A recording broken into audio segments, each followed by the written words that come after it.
Also joining us this afternoon, former Congressman Mike Defensor. Congressman Mike, thank you for joining us. Welcome back to StoryCon. Yes, Ed. Thank you so much for having me. And of course, Ma'am Ami, Regina, magandang hapon po sa inyo. Good afternoon, sir. Good afternoon, sir. Congressman. Sir, ang sinasabi ni Claire Castro, isa kayo dun sa mga nag-organize nung press conference ni Gutesa at bahagi Hindi kayo? lang ikaw, hindi lang yon, but that you're Ador Mawanay 2.0 and the so-called boy wonder. Clearly, she was not very flattering. Yes, well, first of all, yung Ador Mawanay, it's a wrong spin. I'd like to address that to you, Sir Claire.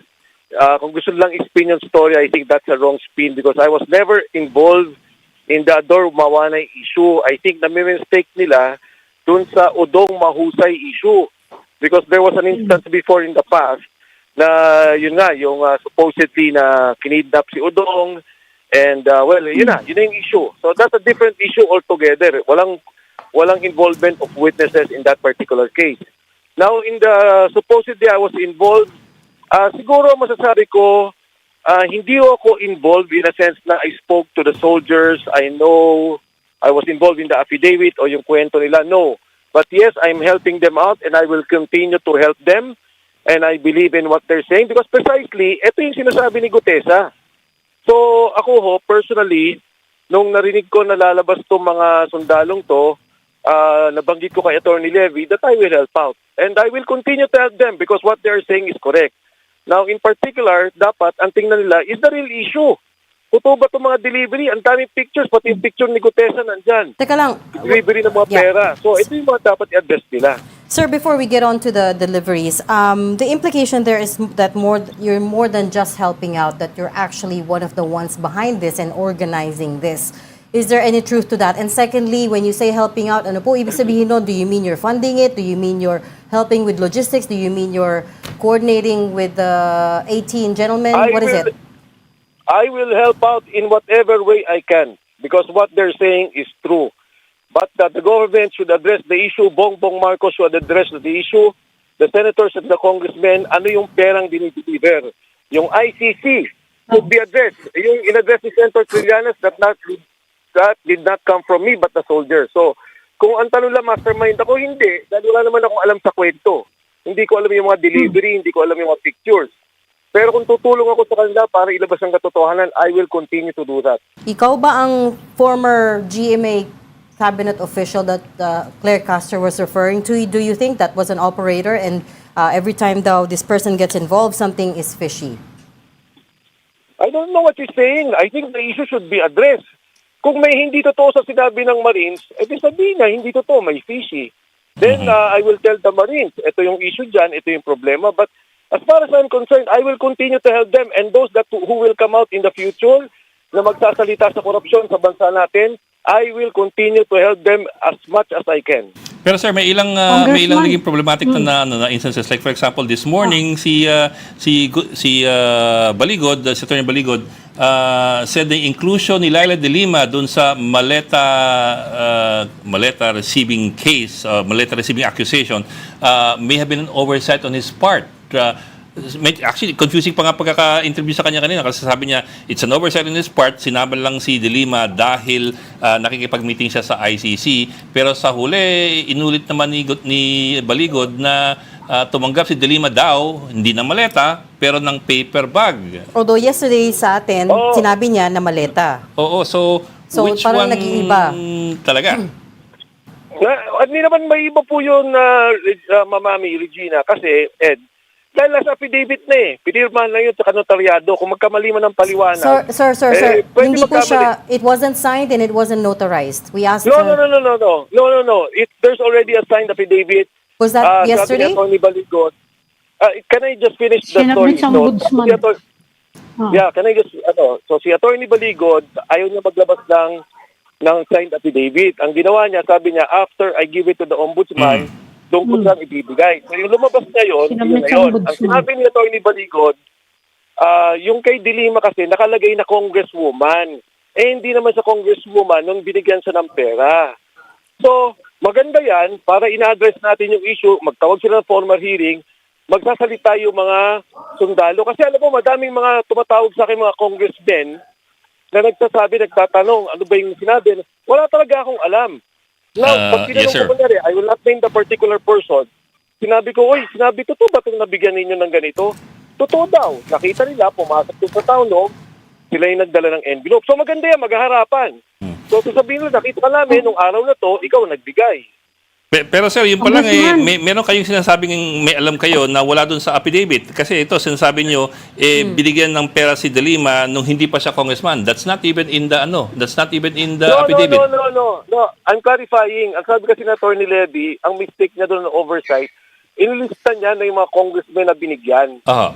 So sabi niya, nung panahon doon na binigyan, hindi congresswoman si Attorney De Lima. That's why he was saying, na totoo yun. Pero nagkamali ang oversight ko na Hindi inilista siya ko siya as congresswoman pa. congresswomen. Oo. At hindi rin maleta. Yes. I can check the affidavit now. I have a copy, but I don't think na maleta yung sinabi kundi envelope. No, sir, sa affidavit paano maleta naging sir envelope? nakalagay. Hindi, una it She's was, on teka lang. the list of the maleta people. Una sabi niya maleta, then naging paper bag, and now you're saying it's envelope. Ano po ba talaga, sir? No. There's walang debate sa mga yan because this is not coming from me nor Attorney Levy. So I'm opening my cell phone now. I have here the files. I will particularly read yung instance kay Dima. So wala akong ano yan eh. Walang, ibig ko sabihin, hindi kailangan mag-debate dyan dahil nakapirma na yan, na-notarize na po yan. Okay, so if you could just let us know. Congressman, Go ahead, Ami. Congressman, itatanong ko lang kasi naguguluhan din kami. Ito bang mga payoff na to are linked to the ICC or to the flood control issue, yung mga payoff na yan?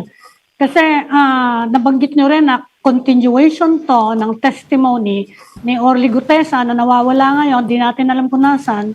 But Orly Gutesa was testifying about flood control. He was not testifying about the ICC. Ano ba tong pinagte-testify ng mga etong latest na to, tong press conference? Are we talking about the flood Yes, ma'am. control o yung ICC investigation kay President Duterte? Yes, ma'am. Ma'am, thank you for the question. Actually, ma'am, nung nandun po si Gutesa, wala naman po siya, ma'am, na banggit it was the flood control scandal yung investigation, but he mentioned the delivery of money. Ngayon po, dito sa mga skandalo, hindi ko nga po alam particularly kung anong issue po dito, kung ito po ay particularly linked to a particular project, linked to a particular, kunyari po, ICC. Yun lang po, ang batayan lang po talaga natin would be the timeline that they mentioned all these things. So, yung ICC po malinaw, pero yung mga delivery ng envelopes and maletas of money, wala pong particular na issue or particular situation that they were discussing except yun din po pala sa sa Quadcom and dun po sa ma'am, yung isa pang issue was the Quadcom and the impeachment, yun. Kasi ang insinuation, yung flood control corruption money was used for the effort to investigate Rodrigo Duterte para ibigay siya sa ICC. Yun yung insinuation eh. So pero hindi malinaw yun. Yung ba yung ini-insinuate dyan sa testimony ng mga yan? I would think, ma'am, ang klaro dun sa issue nila is the three issues of the ICC, the Quadcom, at yung pong impeachment hearing. Yung pong mga delivery ng pera na iba, ma'am, ang sinabi nung sundalong isa, sabi niya, na-realize lang namin na itong, kasi ma'am, ang kwento nila, 100 times po silang nagdi-deliver ng pera if they will add it all up. So it would be all of these issues, ma'am. It can be flood control, it can be the irrigation, ganun po. So lahat na ng So issues. belated realization na yung palang binibigay nilang mga mali-maletang pera na sabit dyan sa flood control corruption, ginamit din doon sa pag-iimbestiga ng ICC. Ganun ba yung takbo nun? Kasi hindi malinaw yung context ng press conference na yun eh. Well, actually, ma'am, kasi ang problema, ma'am, sa mga sundalo, and to be fair to them, nagdi-deliver po sila ng pera. Taga-deliver lang sila. Opo. Ang mga kaalam po talaga would be Saldico, Mark Tiksay, and Paul Estrada. Because they're the ones who know where the money came from, at kung sino ang didibira ng pera. So I would think, ma'am, na talagang kailangan magdikit-dikit yung issue niya because hindi naman po eksakto na alam ng sundalo kung sino at saan ang galing yung mga perang ito. Okay. I just have to say at this point, Ed Lingao has to step out because he's doing another show. Pero Yeah. there's still a lot of things that are not clear to us, Congressman. But you know, many of the people that that was named in the affidavit, that were named in the affidavit, have all vehemently denied it. Chief of them, yung Marines, na nagsabi na actually two of the gentlemen presented were not even part of the Marines, and most of them were dishonorably discharged. And then pati na rin yung ICC at this point has issued a statement saying they conduct investigations independently using their own budget, and it's all very transparent. And you know, it's not usual. We were saying earlier, it's not usual for the ICC to go so far as to issue a statement. But sabi nga ng reporter namin doon, they've been bombarded by questions from the Filipino journalists. Ako, Regina, napakaganda niyan. Kasi kung i-confront nila yung mga issue, maganda nga imbestigahan nila na lalong malalim. That's why Attorney Baligod went to the Ombudsman. Ito, the soldiers are the ones who have personal knowledge of money being delivered.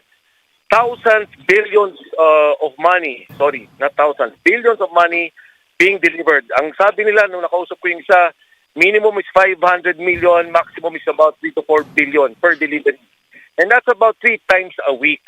Paano itong perang to galing kay Saldico, saan ang galing? Now you have the flood control ghost deliveries na nakita But, natin. sir, They you're were not... talking about delivery. Yeah. No, let me just finish about it. So if we cannot blame the soldiers and say, anong issue mo? No, Galing we're not... ba yan sa quad Okay, hearing? we're Galing not ba yan sa- blaming... let me just... There's no one blaming the So, soldiers. All these questions that are being asked should be addressed. No, Kasi sir. sabi dito, Okay. sabi ng sindikato, kami yung mga nagnanakaw kami, akyat bahay kami. Ngayon, itong pera na to, kinukuha namin, dinideliver namin dito.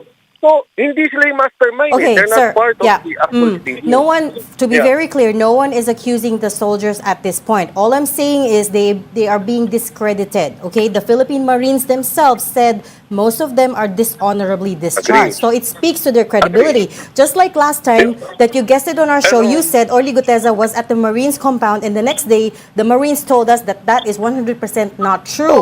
That he was never there. I would still insist, Regina. You see, you're taking their side. You're not interviewing me. No, it's... I'm still insisting. Oh, okay, let me explain. I'm still insisting that Gutesa is with the Marines. Now he's not anymore. At the time, when I said he was with the Marines, he was with the Marines. I'm saying now that these soldiers are telling the truth. It is a corroboration of Gutesa. It is a corroboration of Saldico. May delivery ng pera. Now, the Navy, I don't even think should react. What's the point? It's not a military operation. These are retired people that are already civilians. Ang sinasabi ng mga tao, nagdi-deliver kami ng pera, di ba dapat interest ng gobyerno, interest ng media, at interest ng bayan na malaman ang katotohanan dito? Kung nagsisinungaling itong mga taong to, so be it. Sabihin nyo, nagsisinungaling, may pagkakamali, pero may pera talaga nag-deliver, hindi ito kumita, and they are saying that these things happened and we have to fight on it. Sir, even back then, the Marines said it's what you were saying was not true. I spoke to Captain Marisa Martinez myself. She said there was no way that they could have smuggled someone like him inside the compound. Yun yung sabi niya. Okay, if they're saying that, I think it's immaterial if they're saying that. Okay, I'm saying, okay, tapos na ang issue. I already acknowledged. Gutesa already made a affidavit na dininay niya na lahat, and they even took a video of it. I'm already saying that. The affidavit that he mentioned in the Senate has already been altered, has already been amended. Tapos na yung issue na yun. Now you have soldiers again talking about it. Congressman, alam niyo ba kung nasa na si Orly Gutesa? Kasi everyone's looking for him. Hindi malaman kung nasa na siya. Actually, ma'am, narinig ko po nitong maybe 2-3 weeks ago. Meron na namang naka-access sa kanya. He's okay. He's much, much better than what He's happened alive, before. Yes, ma'am. He's alive and the family is safe. Nung nawala po kasi siya, we immediately took the family, yung mga kasama na, not directly, I'm not personally involved, but I told those helping na itago na natin. So sa ngayon, ma'am, the message I got, he's okay. He's alive and he's okay. Is he overseas? Pardon? Is he overseas? He's abroad now? I'm not sure, honestly. Okay. We were also getting reports of that, but we'd love to talk to you more about this, but unfortunately we have to cut this now because we have to cover the ICC confirmation of charges hearing, so I'll end it there. Thank you so much for talking to us today. That was former Congressman Mike Defensor. Salamat, sir. Thank you, Salamat po. Congressman.